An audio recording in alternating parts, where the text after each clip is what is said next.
Our next guest is a prize-winning economist that argues that the entire democratic process really is in need of a radical reform. Dr. Dambisa Moyo joins us today. Thank you so much for coming on to talk about your latest book, The Edge of Chaos. I read it with great interest, but also fear. Oh no. Because are we on the edge of chaos? Well, you know, like most of my books, there's a solution. And at the bottom subtitle that people don't really focus on says how to fix it. And so it's not designed to elicit fear. It's designed to encourage us to focus on what I consider to be the most important economic headwinds that we're dealing with, and to ensure that these long-term economic challenges, from demographics to income inequality to natural resource scarcity, but issues also around debt and the amount of debt that these nations are carrying, are issues that public policy is focused on. These are long-term economic issues that are deeply embedded in the economy, and yet we have myopia and short-termism embedded in the political process. So essentially the book is trying to make sure that this schism or mismatch between long-term economics and short-term politics is bridged, and that's what's really important. Right, and in the book you outline 10 radical reforms. I know we can't go through all of them today, but if we have to choose the top three, I know one of them is, you know, making voting mandatory, for example. Yes, so there are 27 countries around the world that have mandatory voting, countries like Australia, Belgium, Greece, and the participation rates of voters are much higher, perhaps unsurprisingly, because there are fines if you don't vote.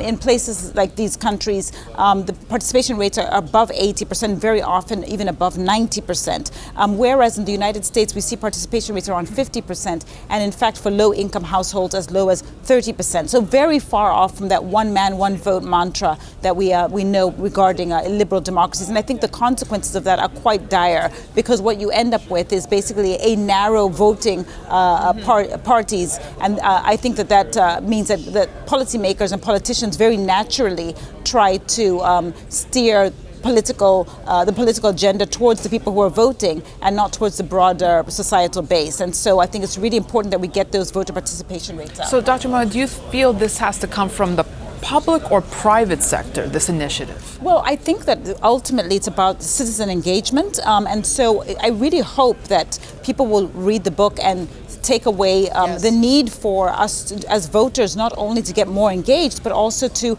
be much more participatory in terms of our knowledge of what the political system is like. What are the key issues beyond sort of personalities? What are the key issues that are on the ballot box? No, really a fascinating read, which I urge everyone to get a copy of. I just want to go back to our interview last year during the PDAC in March 2017. You were struggling to be bullish on global growth. 1 year later, how does Dr. Moyo see it? Well, you know, clearly in the short term, and I think I made this point last year as well, in the short term there's a lot of reasons to be quite euphoric. We're seeing decent numbers in terms of unemployment. We're seeing inflation at bay, and the GDP numbers seem to be ticking over. However, the longer term, and in fact the IMF has just in the last few weeks talked about how they think that in 2020 we'll start to see a global slowdown. The first quarter of this year we started to see some softness in industrial production. So those types of structural concerns, and of course the eternal question is where the heck is inflation?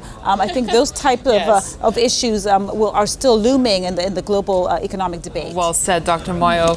Edge of Chaos, thank you so much for joining us. Thank you. Thank you.